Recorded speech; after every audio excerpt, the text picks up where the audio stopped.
Jack, welcome. How's it going? Good. Thanks for having me, Tom. Awesome. Really glad to have you on.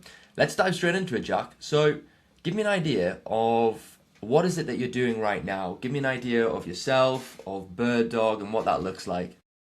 Yeah. So I guess about 2 years ago, I decided to start a startup with my buddy Noah, which has ultimately turned into BirdDog, which we can get into. But I really had no intention of getting here. Like, I had never worked in sales before.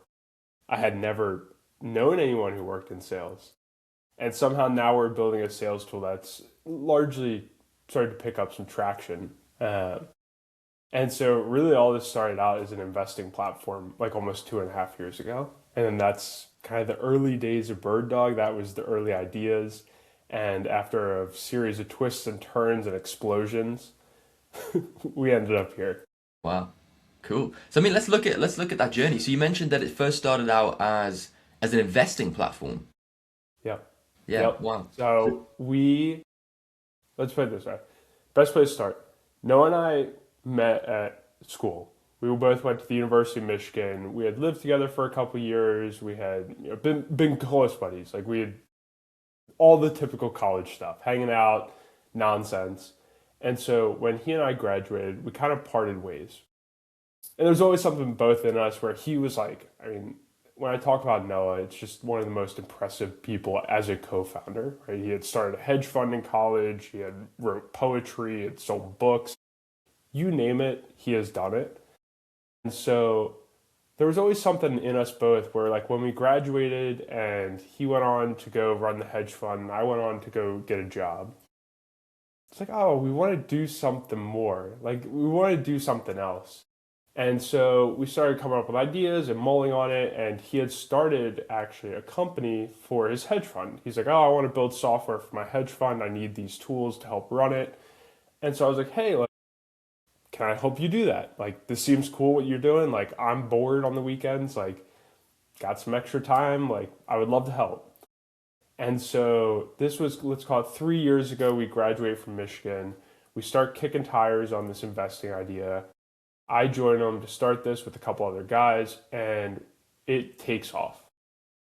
The caveat is, Tom, we had no paying users. So we're adding users, adding users, adding users. People are posting about it on Twitter, which is super active in finance. And we have zero paying customers. Right. Zero. And so I get on the phone. I'm like, hey guys, like we have like X months before we run out of money and like need to shut this all down. Like we need to start like figuring out how to get people to pay for this, upgrading, give them a pro plan, something.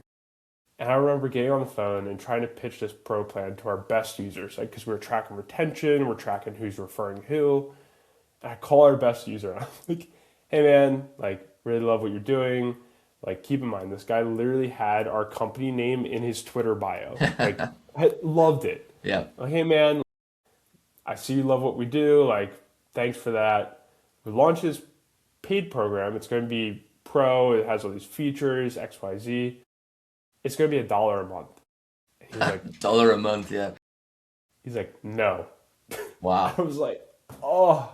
And so we had 4 or 5 calls go exactly that way, where no one would pay us even $1 to have our software.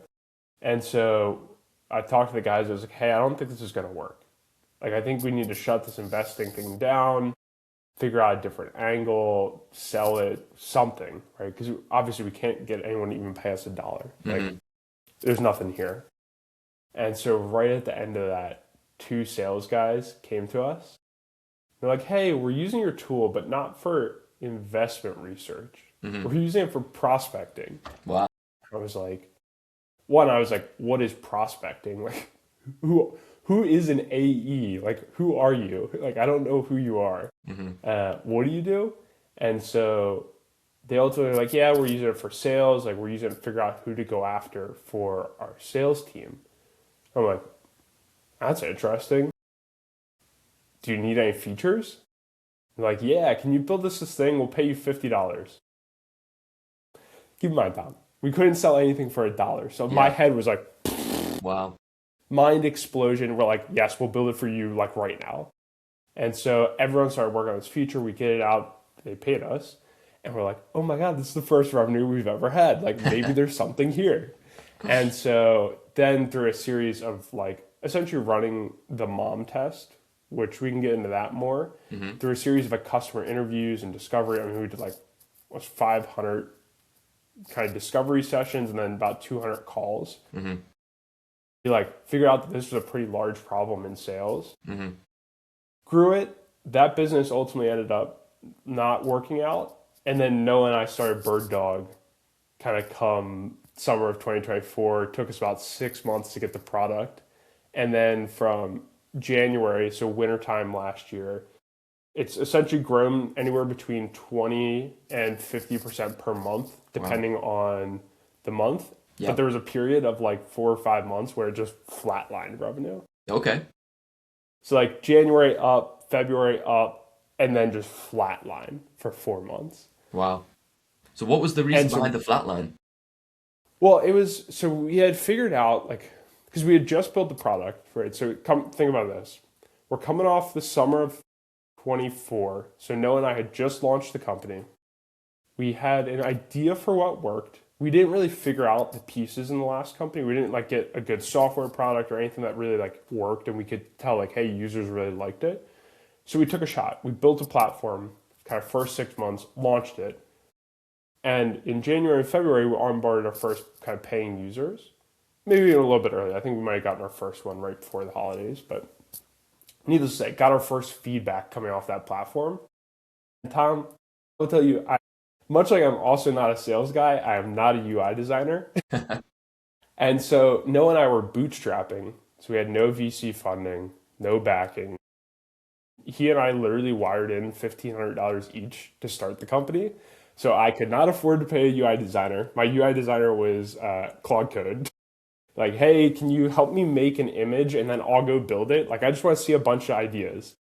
And so we built the platform and it did not work. Like, it was not good. Like, it was really not good. And so we, in that kind of flatlined period of revenue, we just kept testing, rebuilding. Like, we'd bring on a customer, for them, get their feedback, add new features, right? And then that's why it was, so we were just churning through different features and ideas and essentially rebuilt the product a number of times in that span. Yeah. Cool. It's crazy. So what was it during that phase when you'd kind of flatlined, you were bringing on customers, you were, working through feedback, getting features in place. Did you find that there was a common trend amongst those customers, that there was a specific thing that they were looking for in the platform that then once you've implemented that sort of kick-started the growth again? Yeah, I think there's kind of two things. One, there was like the simplicity of the information, right? So like, how can I figure out like my best 5 to 10 opportunities right now, right?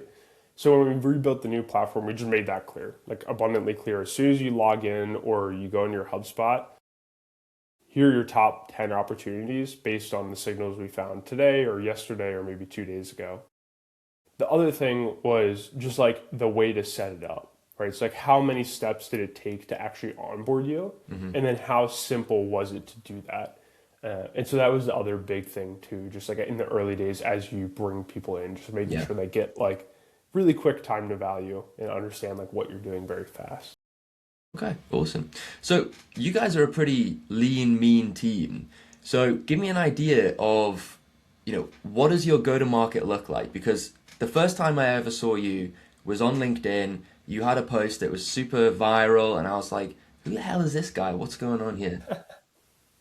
Yeah. So there was let's put it this way. We kind of stumbled into our go-to-market strategy, which has, I think, now become very popular. We found it by luck. So like you said, the team is just Noah and I, right? That's it. No VC funding. So we couldn't afford to bring on anyone for a long time. Yeah.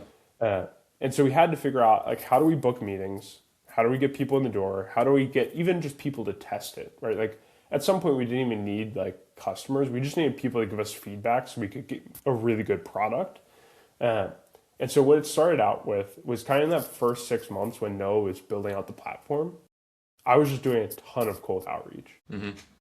All through DMs and sent a couple emails, but really through LinkedIn DMs, just finding kind of our target personas, right, at target companies, ask them were they doing cold outreach, how it was going, that kind of stuff. And then after a while, we nurtured enough of those relationships that like they became the early testers for the product. We probably got our first kind of call it 10 users from that. Not all of them were paying, but like we were able to generate enough testing to get like some early feedback, right? Not a ton, but enough to like give us some confidence and some early wins in the early days. Uh, and so that cold email or cold outbound strategy ultimately started to transition into LinkedIn content. And so, kind of as we started the company, I had started for fun making some LinkedIn posts, right? Just sharing what was working, what wasn't, how things were going. Because I had heard this like build in public kind of narrative that's like really cool. It's like up and coming. It's a great way to drive business. And I was like, oh, this sounds kind of fun. Like, let's give it a go. And so started making posts and for like literally, I don't even know, 6 to maybe even longer months, like no traction, like no demos, no likes. Like if you go back to the early posts, they are absolutely horrendous. Yeah. They were so bad, Yeah. but they got no engagement, nothing. And so we were essentially just learning, growing, studying. Hey, what makes a really good post? What makes really good content?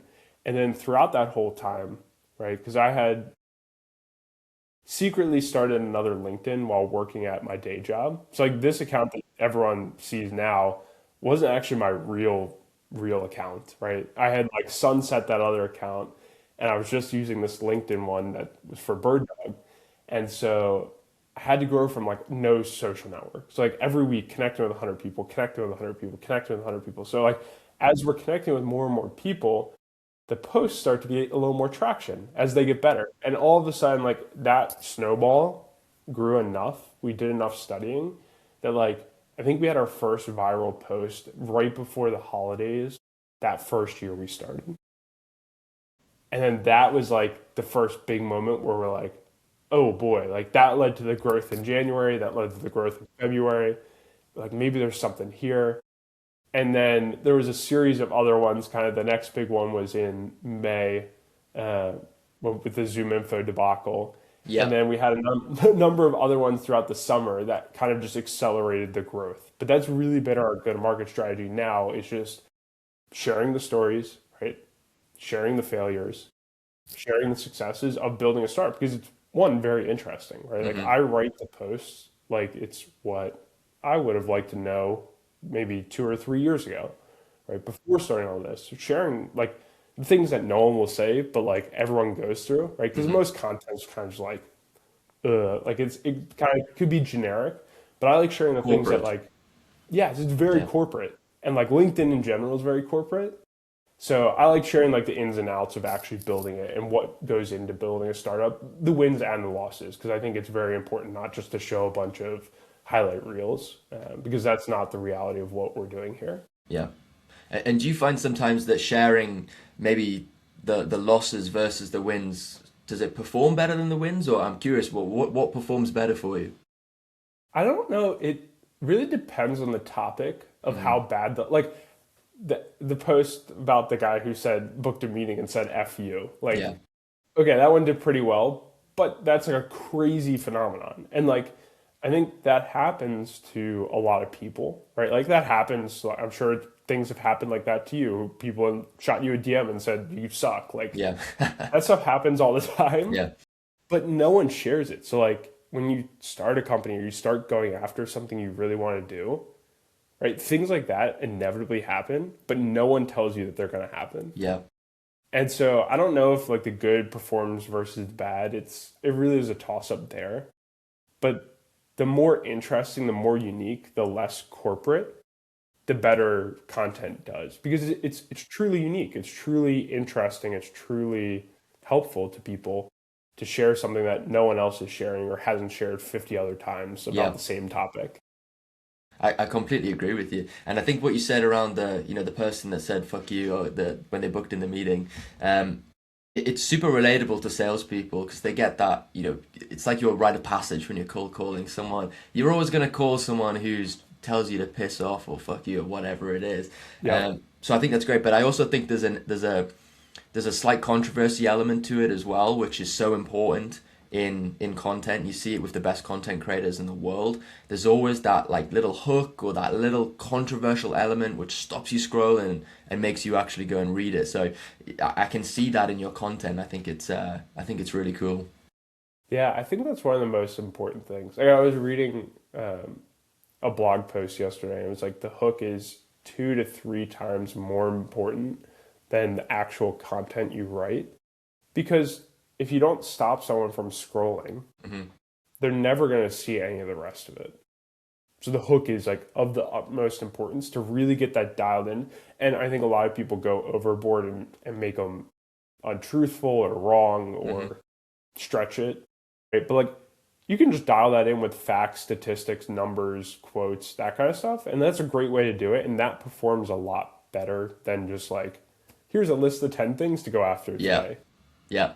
I also notice as well when you make it like I focused, so the first letter, the first, it's I noticed or I've seen or I'm doing or something, and making that, like you said, making that hook really, really tight in your content, it makes the difference because you could have the best post in the world, but if the hook is not there, you're not gonna, nobody's gonna see it. So yeah, it's really interesting.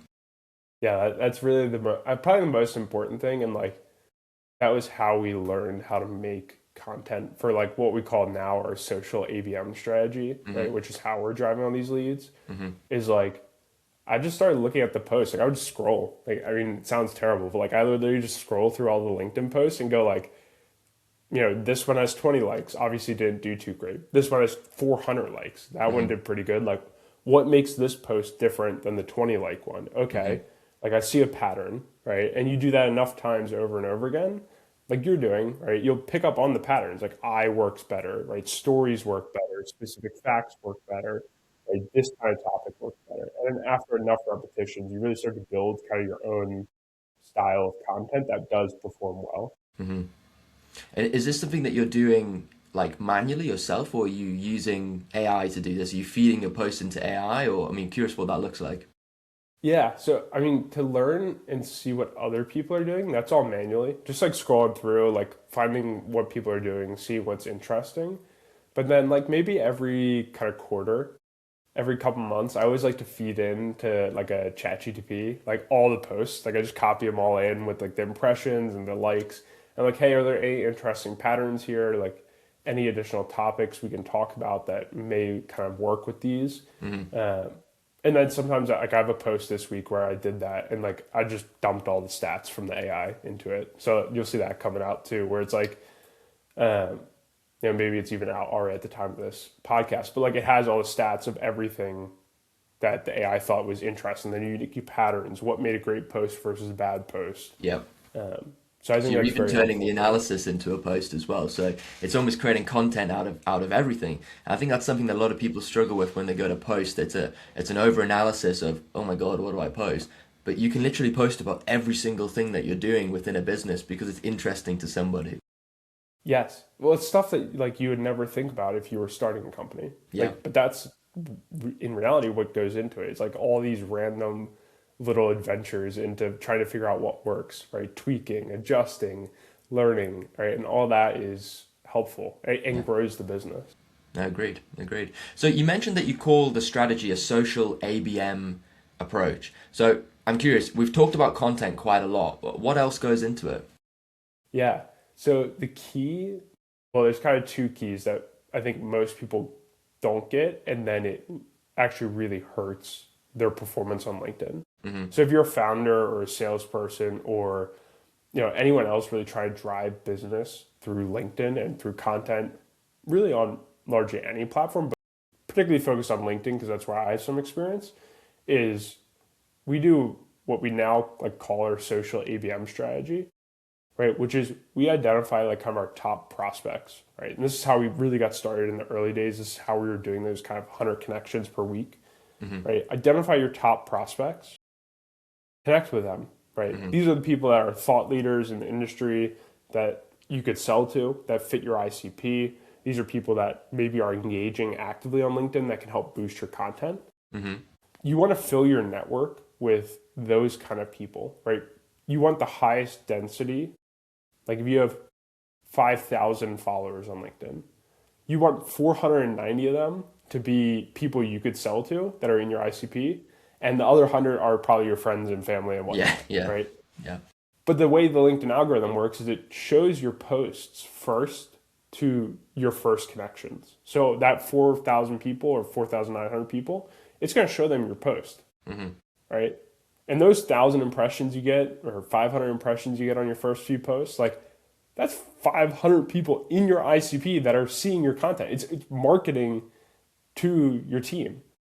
And so the more you build your network and fill it up with those people, right? Identifying who are your top prospects, right? Connecting with them, and then actually just making content towards their pain points. Well, I mean, any post you put out is probably going to get at least 100 impressions, right? So like that's 100 more people that know about your business than did yesterday. And so doing that day after day after day and improving your content, right? So more and more of the people in your network see it, and then people outside your network even see it, is the best way. Because it's running ABM campaigns, which are, historically probably one of the better ways to drive business if you have enough money. But they cost a fortune. I mean, they cost hundreds of thousands, if not millions of dollars to run. But on social media, right, and LinkedIn in particular, you can run them for free, right? Just connect with your target market and then post content. And that's an ABM strategy in and of itself. And that's really, that's how we're driving all of our demo. So outside of referrals. So a big focus then on quality of the audience is growing that LinkedIn audience. So a lot of people, when they start their LinkedIn accounts, it's just like spamming everybody and let's see if I can get over that 500 connections limit. But you're focusing really strongly on who your ICP is and growing that network so that every time you post, even if a post isn't going viral, like you said, that 100 impressions, if you were to get that from advertisement, from paid ads, think of the cost of that. You even get 100 impressions is considerable cost there. And then when you push it up into the thousands and millions of impressions, it's getting really, really considerable. So there's a big focus from your side then on the quality of the audience that you're trying to curate. Yes. Yeah. It's probably the most important thing to get right. Because if you don't have that right, your posts are not going to the right people. Yeah. So you guys are essentially all inbound at the moment. So people just coming to you guys and then referrals. Yeah, maybe this summer it started to switch over. Like we were doing a lot of like LinkedIn DMing and that kind of, I call it like cold outbound, but it's not truly cold because like you're obviously connected to that person. You may have had one or two conversations before. Yeah. Maybe in the summer or maybe even a little bit earlier, it started to flip from like the hybrid where people are coming in off the content to the content picked up so much that like we had enough demos coming in that like, it literally became the point where we're like, we don't have time to actually even send outbound anymore, which is a great problem to have. But like being a team of two, right, we have to be very like cognizant of like, we have 48 hours each day between Noah and I. And so like we gotta be cognizant of like how much time are we spending like on net new business, customer support, new product upgrades, because we don't have a team of 20 or 30 supporting us where like that's their sole job, like many startups. And so we're being very creative with like how many demos do we take in a day? How much time do we block off to spend with current customers? Like how much time do we block off just to like walk outside and take a breath? Like, that kind of stuff. So it is very interesting, but now it's like almost all inbound, right? It's inbound primarily in like obviously some nurturing of leads that are coming in, and like if you don't fully book, we go through an education process to say like here's what we do. So there's a lot of stuff in the back end to create this funnel, but that's largely where it's all coming from now is either LinkedIn or referrals or happy customers talking to other people. Yeah. That's great. It shows you that you've got something great. If you don't have to sort of force it through cold outbound, that's fantastic. But what's the plan over the next sort of 6 to 12 months then? I'm assuming there's a plan that eventually you'll expand the team and go outbound. Yeah. So we have a big drive. Well, we have a big revenue number for this year that Noah and I are trying to hit. Like it's going to be, it would be very exciting if we hit it. So we have to do a number of things to actually make that happen, right? We have a clear number of clients we need to add each month, right? At a certain price point, right? And so the function for Noah and I, and we made this change last month, is like we were priced too low for the volume of clients we were bringing in through LinkedIn DM. So we had to close such a high percentage. Let's call it like 20 new customers per month between the two of us. Yeah. Right. And so at that price point, our close rate was not high enough, right? We couldn't bring in enough qualified demos to hit our goal. So we had to adjust. And so like we lowered the floor for our pricing, which allowed us to bring in a lower number of clients per month. And now we're at a rate where like, based on the number of demos I roughly can generate per month, right? The number of referrals we get, the number of partner introductions we get, we bring in enough qualified leads and close them at a high enough rate and then keep them long enough, right? Ideally for over a year or two, that we should be able to hit our end of year goal. But like we're constantly course correcting, right? And so as I think towards like really locking in the end of the year goal, I think we'll probably look at maybe hiring someone this summer and then pushing outbound hard, right? Because I think we have some more product tweaks to make. I think we got to make it support bigger teams better, right? So if you have a team of 100, 200, 400, bringing these large enterprise deals where outbound becomes very important, where you have to start drumming up that business with outbound. Like those deals are not coming inbound to you. That we have to build the product to be able to support that. Right now it supports mid-sized teams very well. It supports small teams awesome. But for those large enterprise clients, like we have some more wood to chop. And so I would imagine it changes sometime in the summer where we tack on an additional person, right? Or an additional third party to help us here, drive some of these enterprise deals as the product catches up to support those deals. And then I think that will really lock in our goal for the end of the year. Awesome. And then I guess leveraging BirdDog to do that as well, Always. With your signals and given whoever you've brought on board the best in the market, I guess. Yeah, for sure. And I think it's one of those things where it's like whether it's BirdDog or something else, the trend over the last couple of years has been like, how do I stand out from AI? Right? Like as a salesperson, how do you literally stand out from like the guy in the Philippines, like sending out 5,000 messages that are all personalized, right? Using Clay. You tell me, like probably pretty hard. And so it's like, how can you research better? How can you find the angle? How can you come not with a personalized message, but with a relevant message? Because relevance requires an understanding of the product you're selling and an understanding of essentially business like execution, where you essentially are a consultant to say like, hey, I see you're going through X, Y, and Z problems. Here's what I've seen other people do to solve those. Here's how we can help. And that's relevance in a nutshell. And that's the best performing outbound now versus the personalized, which AI can largely do and automate. Well, it's table stakes now. Everybody, like you said, if the person in the Philippines can put that together, anybody in the world can. It's democratized now. Automation is table stakes. Anybody can do it. So the thing that gives you the advantage is one, the rep. So like, how good is that rep at having conversations? And two, the system that you build that rep. So like, how much of their time is able to be spent on revenue generating activities instead of doing that manual account research, instead of pulling lists together, running through and getting a really low connect rate, but instead of that, building out a system that allows them to get a high connect rate. And when they actually get on the phone with someone and speak to someone, they've got the context to be able to have a really strong conversation, specifically focused to the pain points that they solve. And I think that's where you guys come in. So while everyone is looking towards AI for automation and how much volume can we send, I think where you're going, and especially at the enterprise level, where conversations are going to be so important, where they're almost 5 to 10 years behind just because of the compliance side of things. They're getting spammed with hundreds of thousands of emails. Having that really strong conversation piece and that context behind that conversation, it's going to really allow reps to stand out and just have better conversations.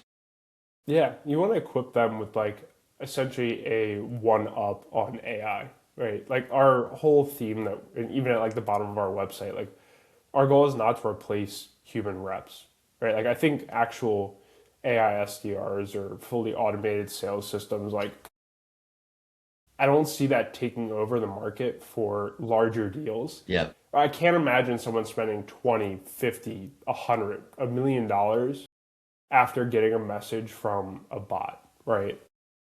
But for the small market, maybe, right? For more transactional sales, maybe, right? But for these larger deals, like if you're selling anything really over 20,000 is like kind of where we benchmark. Manual sales provides like a very unique opportunity, right? Because if you can stand out, you can come with a very tight message and have like a essentially a POV, like a point of view on that person's business and how you can help, right? Like shoot, I mean, I've seen people crush it with that, book more meetings in a couple hours than even the best systems would do. But that's few and far between. I think it's becoming a bigger trend as people and sales teams say like, how are we going to deal with AI, right? How are we going to use the human capacity we have to outperform an AI system? Yeah, I think it's about just making like super soldiers. That's what it is. You know what I mean? You're not actually you're not replacing them with robots. You're just giving them the best equipment. You turn them into Iron Man. Do you know what I mean? Like you're giving them the suit in order to 10x their capabilities versus what they were able to do previously. So instead of an organization scaling headcount to increase the amount of velocity that they're getting, they're focusing on individual reps. And it's almost like it's almost like where I see it going is like it's going to be like pro sports. Do you know what I mean? It's going to be, if you look at like the top football players or, rugby players or basketball players or whatever it may be, nowadays they've all got teams around them that are managing their nutrition, their clothing, their houses, their financing, their stretching, their defense, their attack, whatever it may be. They pretty much don't have to think about anything apart from the performance of themselves on the actual day and turning up and executing what their body does the best. I think that's going to be the same way for salespeople, removing all of the bullshit that surrounds it right now with the admin and all the crap, and just allowing them to do revenue generating activities and having conversations and giving them the best system possible to do that. Yeah, I mean, like I think the way I've heard some really smart people think about it is maybe 3 to 5 years ago your best sales rep was maybe 2 or 3x better than your worst, right? Like your best sales rep's probably at 300% of quota, right? Cool. Today, like, and what's possible with AI, I mean, that sales rep could be 10, 20, 100 times better than the bottom performing sales rep if they're using it smartly. And I think we're just seeing the early innings of that. I don't think we've fully even gotten to 10x yet. Yeah. But, in the coming 5 to 10 years, as these systems for supporting the team, like a professional sports team where the rep does not have to think about CRM updates, about, any research, right? They literally just spend their time on meetings, making cold calls, and writing hyper-personalized emails with their kind of business context. And if they spend their time on those kind of 3 things, each one of those activities is the most important thing they could be doing to drive their business. Right? Anything else is not revenue generating. And so, like you said, I think that's going to be a very common trend, is turning essentially these salespeople into Iron Man, right? Where you're not replacing, you're augmenting. Yeah. And it's funny because everyone's worried about AI stealing jobs. But it's almost going to allow, I think with AI and automation over the next couple of years, it's almost going to allow people to become more human in a sense. And what I mean by that is, hard skills are now, not a major differentiator. Like, if you're a coder, unfortunately, it's pretty much going to disappear in the next couple of years, but soft skills are something that AI can't replace. How do you interact with a person? How do you build relationships? How do you speak? What is your tonality looking like?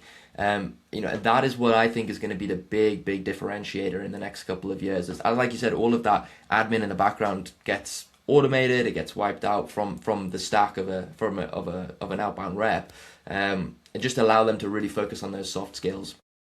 Yeah, I think being humans increasingly becoming more valuable, Yeah, right? And that's like the end of the day, like either you use AI and figure out how to augment all your time so you can just focus on the most important things, or the thing I'm really concerned about is the people who don't learn to use AI correctly getting left behind. Like yeah, I think that's going to be one of the biggest challenges we face as society is for the people who can't learn or don't end up learning.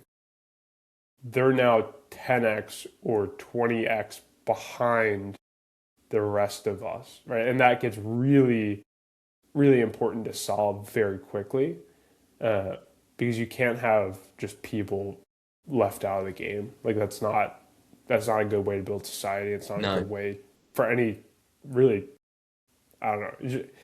It doesn't lead to good things, is the way no, to put it, and no. that's something I'm very worried about. But I think it's very important that like people get content out there about how important it is, what the potentials are, right? Like we now have like I don't want to say old guys, but like old sales reps on BirdDog because they saw it on LinkedIn, right? And they're starting to learn how like you could use AI to essentially make their job easier, and they're picking it up. Like they're starting to get to it, and like the more people that happens for, the less likely you get left behind and in a spot that you don't want to be. And imagine their experience as well. Like, you've got a veteran, 20, 30 years in the sales game. Imagine their soft skills, their experience, and now they're able to again get rid of all that bullshit. Like they're gonna be rock stars up into their 70s and 80s. So yeah, it's gonna be crazy. Yeah, I'm excited. I think it's gonna be one of the coolest things that's ever happened to us in our lives. I think it is also one of the most disruptive. So it's Yeah, just like a catch 22. yeah, Like it's really good, but then there's also a lot of downsides that could potentially occur. yeah. Well, I guess we've got to see just how it plays out. So Yeah. going back to go to market, obviously you speak to a lot of teams, a lot of sales leaders, a lot of revenue leaders. You know, what are you seeing as a trend, or what is something that people say to you that like makes you cringe? Like, what do you think teams are over investing in, or what's overrated right now? Yeah. So I'll go into a couple of things that just come to mind. And for context, like I think we did 1,131 demos in 2025. So we talked to everyone from the smallest of the small startups, solo founders who are just learning how to do sales, all the way up to CROs of publicly traded companies, right? And everything in between there.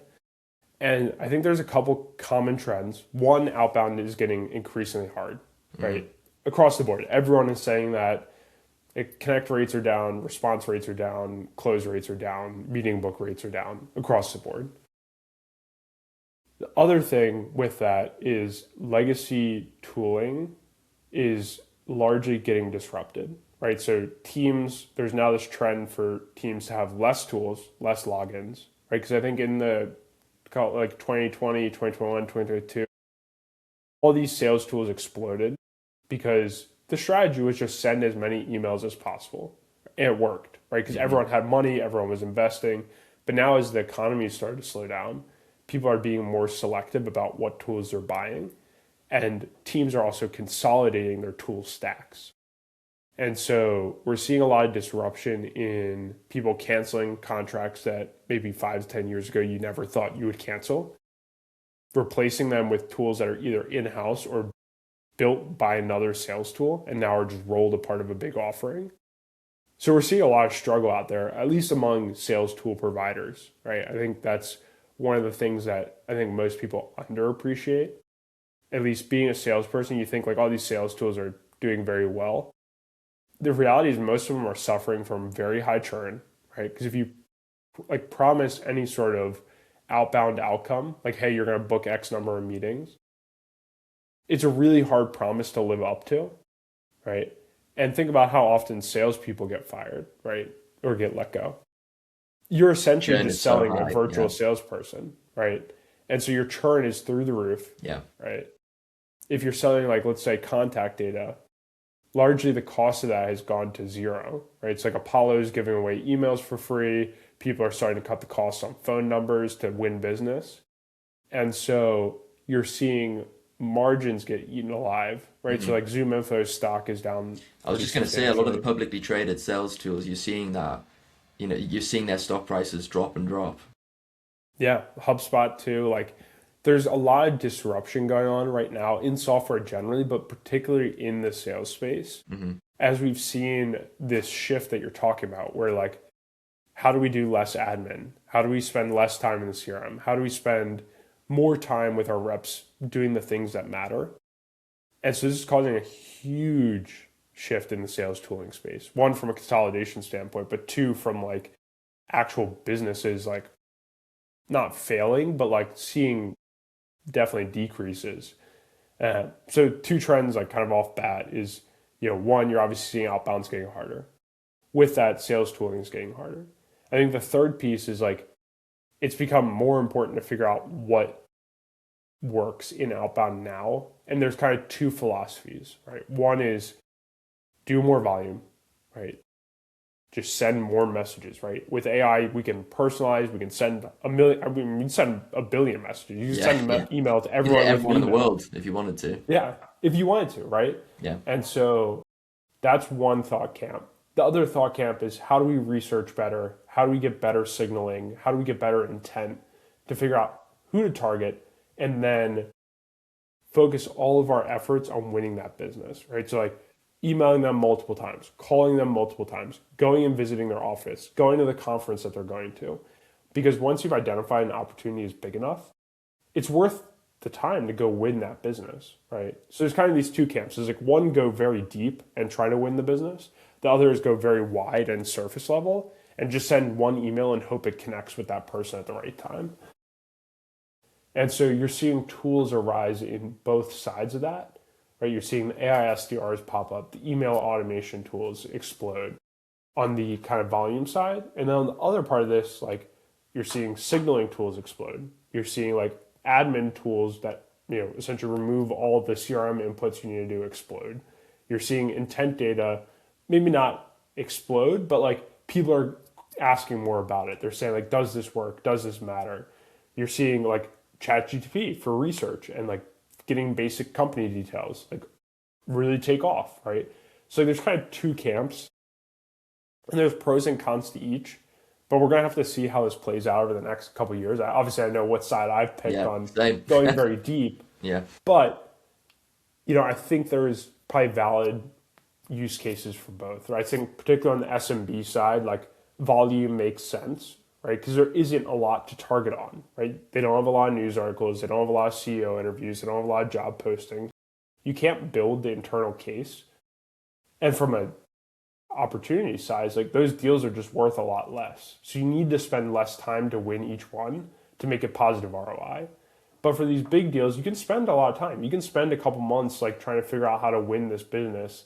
I mean, shoot, like one of our favorite mentors, like this sales guy, he sells for like a Fortune 500 to other Fortune 500s. And he was saying he spends like 2 or 3 years trying to win one deal. Wow. One deal. That's it. Yeah. It's all he works on for 2 or 3 years.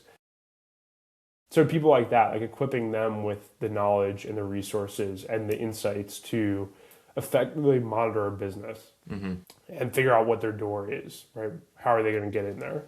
Yeah. No, I agree. I agree completely. Yeah, and I think what you said, it is very dependent on the business. If you've got an offer that is very tangible, very easy to understand, very quick win, automate, go for it. You know what I mean? And your TAM is 1 million businesses. You might as well try and have a conversation with each of them or send them a message to each of them. But like you said, if you're doing Fortune 500 to Fortune 500, there's very little point in doing automated outbound. It's not going to work.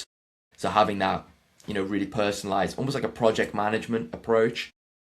Yep. If it's taken 2 or 3 years, that's not really a sales process. That is a project. Do you know what I mean? It's a project management. There's going to be PMs. There's going to be, maybe 100 people involved in that process for these huge deals, maybe more. So yeah, I think it's a really interesting time, and I think you've discussed that split really well, that split between the two sort of camps going on right now. And I think we'll see over the next year how that develops, and I think we are agreed on where we think that's going to go. I think most people are secretly. I just think that there's a handful of very loud voices in the spray and pray camp. But there is a place and time for it. I will say that. There is definitely a place and time. Awesome. Well, Jack, look, thank you very much. Really appreciate your time. Anything that you want to plug? No, I appreciate the time. If anyone wants to check out BirdDog, happy to set up a demo and run some research. Otherwise, happy to point you in the direction of other tools that do. Perfect. All right, Jack. Well, thank you very much for your time. Thanks, Tom. Appreciate it. Awesome, mate. That was really